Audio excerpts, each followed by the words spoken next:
Most Pokemon are adorable, cuddly little creatures that you'd happily let in your home, but with so many to choose from, unsurprisingly there is a smattering of the cute critters with haunting origins that would scare the cap off of Ash Ketchum himself. So I'm diving into some of the most terrifying and spooky real-world origins behind those beloved monsters, and some of these will leave you feeling absolutely ghastly. Welcome to Cultured X, my name is Nathan Ellensworth, and this is 10 Pokemon with terrifying origins. Number 10 is Frosslass. This spooky ice and ghost type evolves from Snorunt, but only if the Snorunt is female. That's because Frosslass is based on a very particular spirit from Japanese legend, known as the Yuki Onna. The name literally translates as Snow Woman, which makes the name Frost, as in frost, and lass make much more sense. Found in mountains or other snowy regions, the Yuki Onna is known for using its ice breath to suck the life force out of travelers lost in the cold, leaving them for dead. However, some stories state that Yuki Onna have been known to fall in love with lost travelers and live a normal life.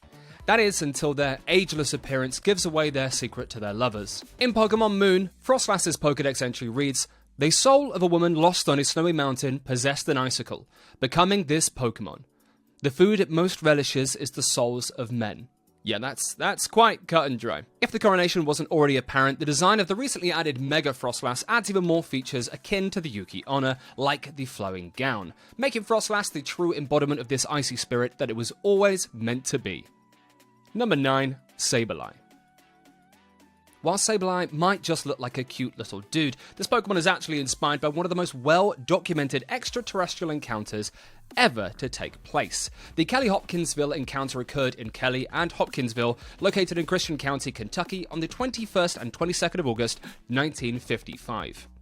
It's reported that Kelly local Glennie Lankford and her family, which included 5 adults and 7 children, all reported to the police that they had been involved in a farmhouse shootout with small alien creatures from a spaceship. While the validity of this encounter is still in question, the reports from the family, and especially the children, are chilling, as they say they spent hours being terrorized by these small extraterrestrial creatures. The beings were compared to goblins with glowing eyes, and it said that they floated through trees and bullets bounced off them with a metallic twang. Sableye certainly is a little goblin creature with glowing eyes, so you can really see the resemblance. This particular UFO encounter is so infamous that it is also said to be the inspiration for the Romani Ranch alien invasion depicted in The Legend of Zelda Majora's Mask. So, yeah, pretty scary. Number 8, Crabrawler. A slightly less spooky entry, but one with very real inspirations. Crabrawler is based on the animal known as the coconut crab, a monstrous being known to climb palm trees and knock down coconuts. This is also why Crabrawler does not have the water type, as the coconut crab does not live in the water.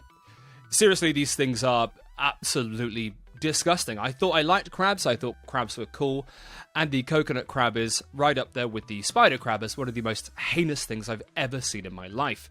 The gigantic crab has a strange and unsettling body, much bigger than traditional crabs that enter the water. Plus, their massive pincers are strong enough to break open coconuts so they can enjoy the flesh of the fruit inside. In Pokemon Ultra Moon, Crabrawler's Pokédex entry reads, "Crabrawler has been known to mistake Exeggutor for a coconut tree and climb it. The enraged Exeggutor shakes it off and stomps it. In fact, Crabrawler's evolution, Crabominable, is based on the Yeti crab. However, instead of being terrifying, this is just one of the cutest crabs to ever exist.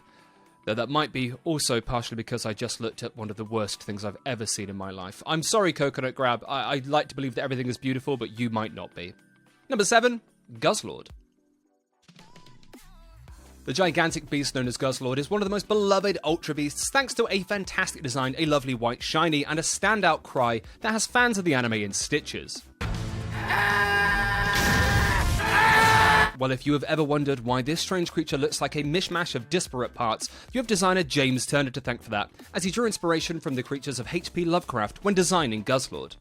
James Turner is quoted as saying, "Well, Guzzlord is supposed to be something of an abomination, or a dog's dinner as we Brits say, and so I gave him messy details like those little wings. I was thinking of Lovecraft's monsters and a Douglas Adams character called Agrajag." So yes, Guzzlord is directly inspired by the monstrous eldritch horrors that spawned from the imagination of Lovecraft, and works perfectly with the otherworldly nature of the Ultra Beasts themselves. While it likely pulls from many different sources, there is something of a correlation with the main deity from Lovecraft's work, the infamous Cthulhu. Sorry if I said Cthulhu wrong, or if you say it differently, I think it's Cthulhu. H.P. Lovecraft himself described Cthulhu as a monster of vaguely anthropoid outline, but with an octopus-like head, whose face was a mass of feelers, a scaly, rubbery-looking body, prodigious claws on hind and forefeet, and long, narrow wings behind. There we have it. Even in a franchise as cute and cuddly as Pokémon, there's room for a disgusting creature based on the almost indescribable horror imagined by H.P. Lovecraft. Now, how do we get a life-size Guzzlord plush? Number 6. Brute Bonnet. A recent Pokémon added among the many paradox creatures found in Pokémon Scarlet and Violet, Brute Bonnet is a grass and dark-type Pokémon based on Amoonguss. Like many of the past paradox Pokémon, Brute Bonnet displays some more animalistic and aggressive traits than its initial inspiration, sporting sharp teeth to bite foes with. However, there is another layer to its inspiration that has a disturbing root laid firmly in the history of our planet. Brute Bonnet can feel a little out of place with some of the other past paradox Pokémon, as many of them take on traits similar to mammoths or dinosaurs and other creatures that we know existed far into the past. But Brute Bonnet could be based on a scientific theory called FIMS, or the fungal infection mammalian selection, which posits that fungi may have accelerated the extinction of reptiles, such as the dinosaurs, in the wake of the Paleogene extinction event kick-started by the arrival of a rather large meteor. Simply put, when the meteor hit Earth, it blasted dirt and soot into the air, blocking out the sun. Meanwhile, debris from the explosion was launched into the sky, and upon re-entry, became so hot it caused wildfires. The huge swath of fires and the lack of photosynthesis because of the sun being blocked out caused a decline of around 45% in plant diversity. This then saw a spike in the growth of fungus, helped by a large amount of global compost, which is, lots of dead trees and creatures. This quick explosion of fungus then helped to spread fungal diseases. Thankfully, mammals are much better equipped to deal with fungal diseases thanks to certain receptors such as fibrinogen C, as well as their warm exothermic bodies compared to the reptiles' cold endothermic ones. So Brute Bonnet could be an interpretation of the killer fungus that emerged after the meteor wiped out most of the dinosaurs and helped to pick off the very few remaining creatures and ensured the species died out. Yeah, no wonder we don't have the past paradox creatures in the modern day, because Brute Bonnet was there to finish them off. Number 5. Scolipede. This creepy bug type has a few interesting origins, but the first is actually a fun play on words.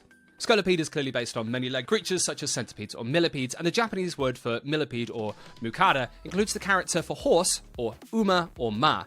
And yes, you do recognise Uma from the recent horse girl game Uma Musume. But that's not all.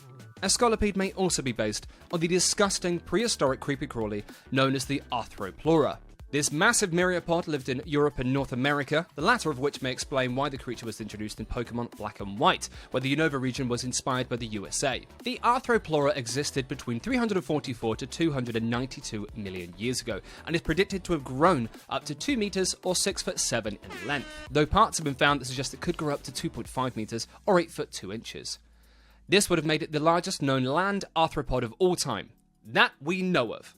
Moving into less terrifying territory, the recently added Mega Scolipede actually takes the horse part of the creature's name and expands upon it, adding features that make Mega Scolipede look like a warhorse, with its added exterior closely resembling the sort of armor humans put on horses hundreds of years ago, and with its expanded horns lowered to look like a knight holding its sword forward. Frankly, it's the most impressive warhorse armor this side of Kingdom Come Deliverance. Number 4. Malamar.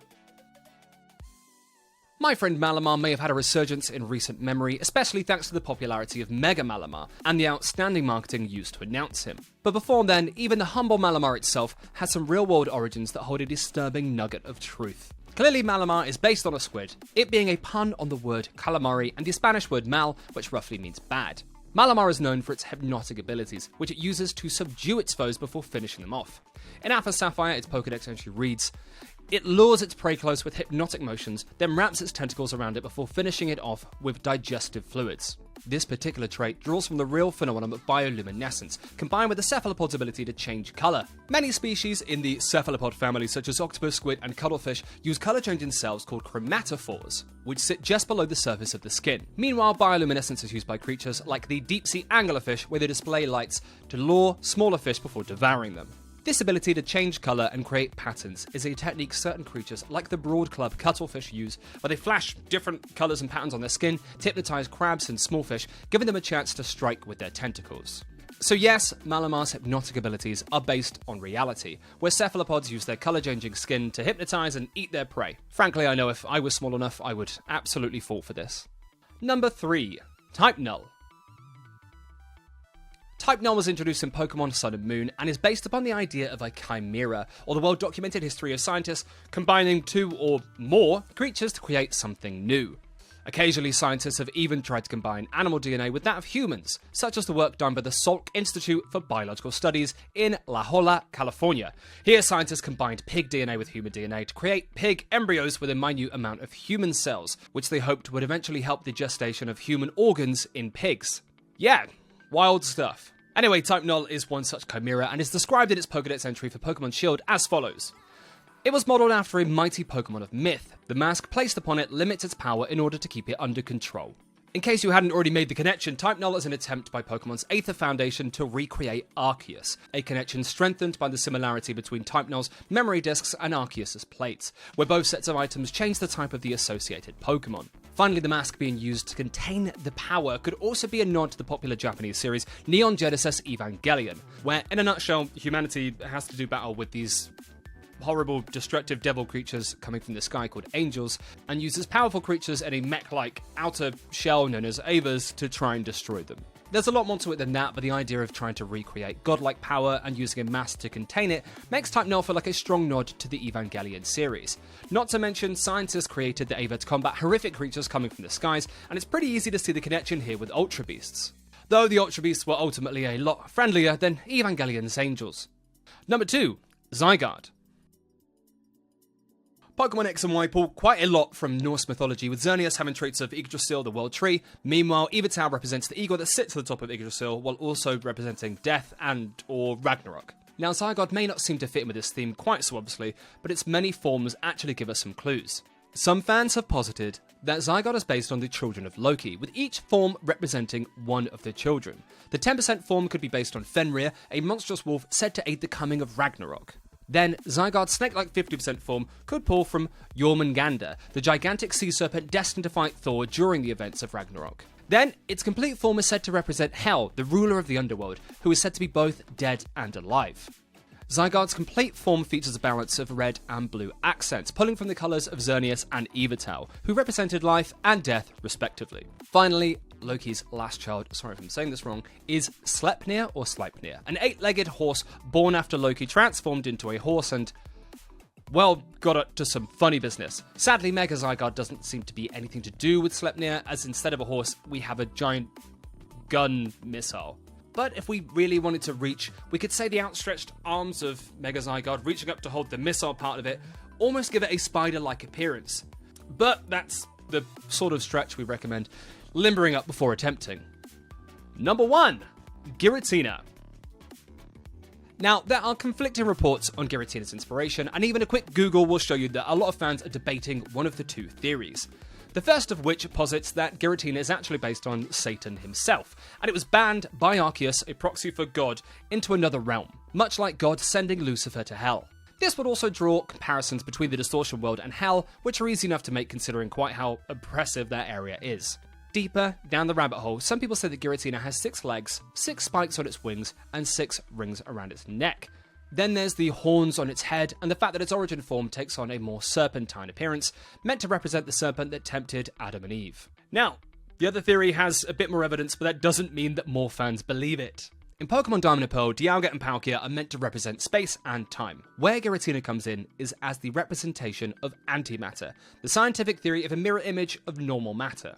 If all matter is composed of particles, antimatter is composed of antiparticles with a reversed charge. Scientists say that if matter comes into contact with its corresponding antimatter, the reaction will violently annihilate both particles. If you're wondering how this relates to Giratina, in Pokemon Heart Gold and Soul Silver, Cynthia is involved in an event at the Sinjo ruins, and when you speak to her, she discusses space, time, and antimatter when talking about Dialga, Palkia, and Giratina. Backing this up, some developers have also described Giratina as the antimatter Pokemon, seemingly putting a nail in that coffin. Now, we're not sure if Giratina coming into contact with anything means the world will be annihilated, but it certainly makes the Distortion World seem a bit scarier than we thought. Also, if Giratina is the antimatter Pokemon, then which one's the matter Pokemon? Is there a anti-Giratina? Well, thank you for watching this Culture Dicks video. We hope you've learned something new and have enjoyed this dive into some of the most terrifying and disturbing origins for the many pocket monsters out there. If you love a Pokemon spooky real-world inspiration, but we didn't mention it here, be sure to drop it down in the comments and we just might feature it in a future video. Otherwise, if you liked this video, be sure to hit the like button, subscribe to the channel, tell your friends, and remember, you can also find some Cultured X videos as podcasts in the What Culture Gaming feed. Thanks for watching, and we'll see you next time.